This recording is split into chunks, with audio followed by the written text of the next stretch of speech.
have our new mayor, Bill de Blasio, on the show. Yes. Now, Mr. de Blasio, Mayor de Blasio, we appreciate you taking time out, but we've been kind of on a tirade for the last 30 days. We thought you forgot about us. We were hurt. Who could forget Hot 97? All is forgiven. I don't know if that's good or bad. Who could forget such humble, lovable hosts?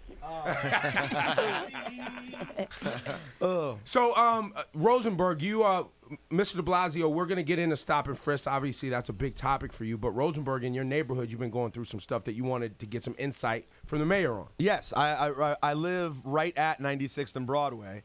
And yesterday they had a community meeting about what can be done to help with these pedestrian deaths. And you said right when you came into office that this is going to be a major issue for you, and it's obviously already been a major problem in 2014.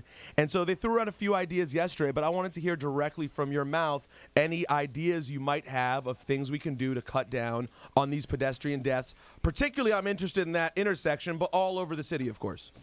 Yeah, we've had a lot of trouble on the Upper West Side, but we also have had trouble in Queens and many other places historically. Look, we're very serious about this. We're working under a policy called Vision Zero. The idea is literally the policy is to try to get fatalities down to zero by a series of actions: speed cameras, more enforcement by the police, reducing speed limits in some areas, changing the way we configure the traffic, things that calm down and slow down the traffic.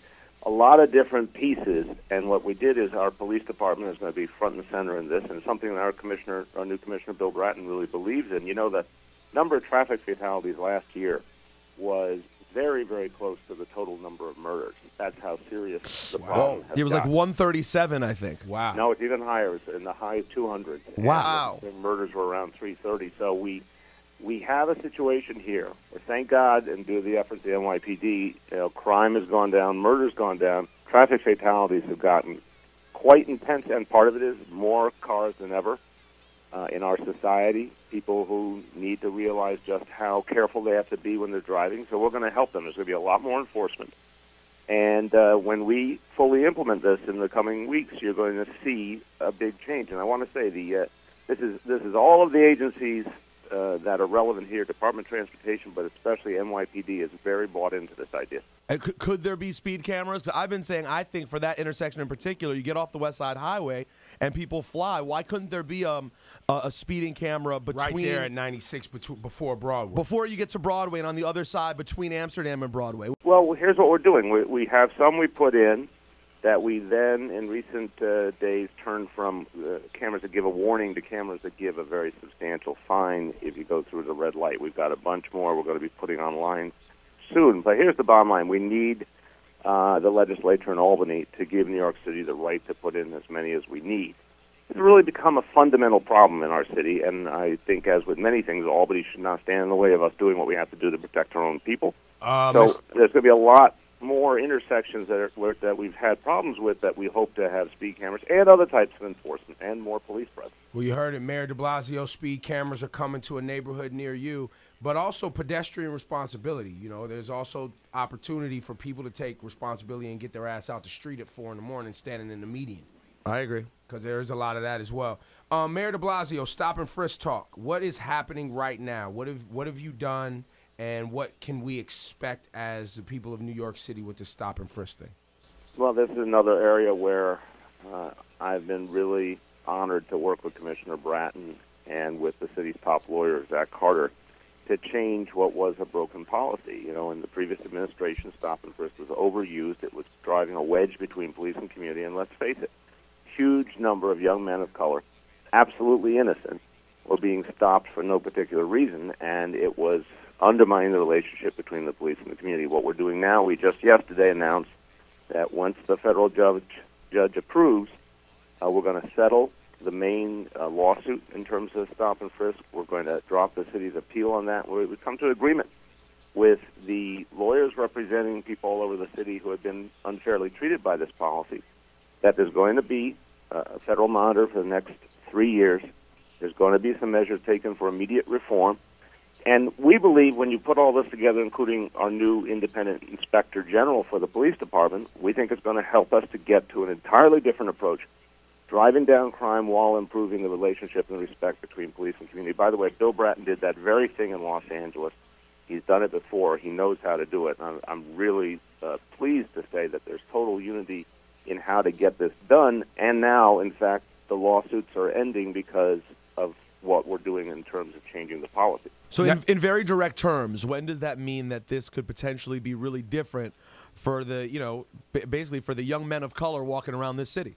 I think it's starting to be different already. The message that Commissioner Bratton has sent from day one, so now it's been a month of clear message to the troops.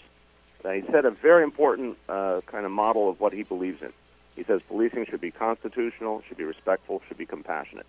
He's also said, and I think this is a very powerful line, he said you can't break the law to enforce the law. You have to honor the U.S. Constitution. You have to honor the rights of the individual while still being aggressive at law enforcement. I was just going to say that, Mayor, because what I don't want to have happen is I don't want people to confuse, especially people out here committing crimes and carrying illegal weapons, to think things are sweet, because I don't want crime to go up. Let me tell you, in 2011, when stops went up to 700,000, an astounding number, according to police statistics, almost 90% of all those stops were innocent in every way, shape, or form. There was no summons, no charge, no nothing.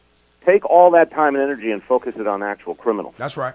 That's what Bill Bratton's been saying. There's a relatively small group of people in this city compared to 8.4 million. There's a relatively small group of people doing the crime. We're going after them. But the innocent folks, the hardworking folks who were stopped regularly, that's got to end. And the numbers are already changing. And certainly the message to the troops is, let's work with the community. Let's go after the bad guys, not the good guys. And I think it's being felt. I think people are starting to feel it on the ground. Now, with crime in the city comes, the way to stop crime is to get people working.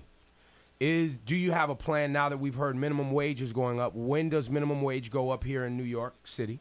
And what kind of jobs are going to be available for young people so that they can get in this workforce? Because if you want to get crime down, give people a purpose, give them a job.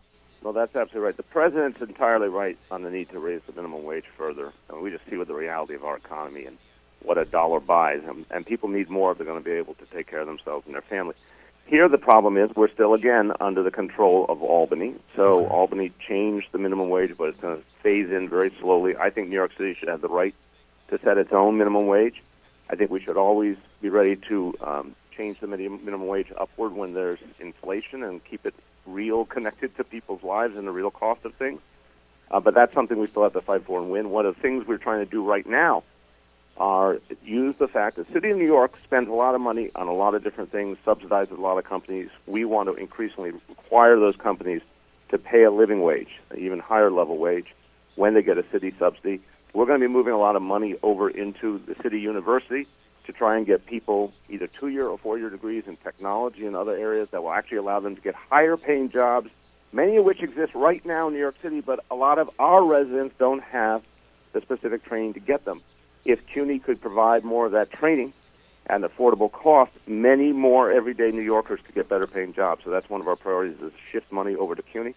So we're going to be taking a series of measures. Obviously, paid sick leave, which is very important because it isn't necessarily the same as a wage in your pocket, but what paid sick leave does is it makes sure if you're sick, you don't lose wages just because you're sick. You don't run the risk of having the dislocation. But most people in this town are a paycheck away from a real problem. That's right. So you can't lose that. And the legislation we have would give 500,000 more people paid sick leave rights so they wouldn't have that kind of economic dislocation. We're going to be moving on all those fronts to try and shore up people's economic reality. Now, how would you say your relationship is with Cuomo, Governor Cuomo? Because in the paper, in the media, it looks like you guys are at odds. You just took a couple of shots at Albany. There's this pre-K issue with kids getting into public pre-K for everybody.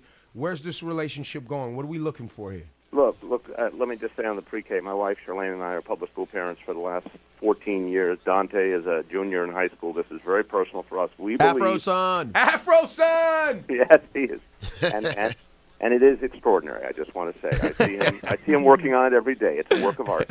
But listen, every child in this city deserves full-day pre-K. That is what we are working to do right now. Every middle school student deserves free, guaranteed after-school programs, tutoring and homework help, recreation, all the things that will help them to be better and more focused on their studies. We're going to move on that every single day, and the people of the city believe in it, and the people of the state even believe in it. You've seen it in all the public opinion polls, but here's the bottom line. I respect the governor a lot. I've known him for 20 years. We work well together. We have a difference on this issue. We're working on that. But the bottom line is I have a job to do. The people of this town want full-day pre-K for our kids, and they want after-school for our middle school kids, and it's my job to get it done. Mayor de Blasio, I'm a father now. I can relate to what you're going through. I've already started planning school for my youngin' who is not even born yet. Your child's not pre-K; it's pre-born. Mayor de Blasio, before we let you go, real quick, has the Super Bowl week been a success in your eyes the last couple weeks? Absolutely. I was with a lot of the NFL team owners last night. They could not be more happy with what New York City has done. I'll even give a compliment to New Jersey. They've done a great job, too.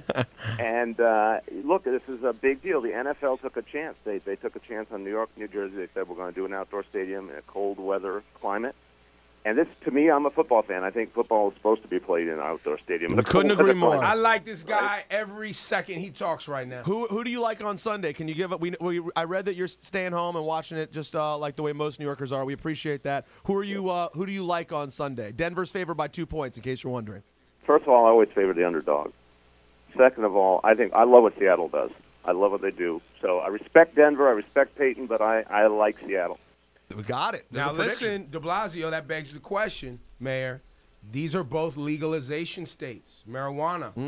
Do you have a stance yet for what New York City or New York State will do for medical marijuana use? I like the governor's plan on medical marijuana through the hospitals, and I've said for a long time we have to end the practice, and we're definitely doing this, of when people are stopped by the police and they empty their pockets and suddenly they get arrested for a small amount of possession. We have to end that practice. People don't need an arrest record for that kind of small thing. But will I ever be able to go to the bodega and get me some herb? Will that ever happen? I don't think that's happening anytime soon, but I think we can move on the other fronts. I'm sorry to let you down, but we can move on the other fronts. You're doing so many great things, I can let this slide. I'll continue to – never mind.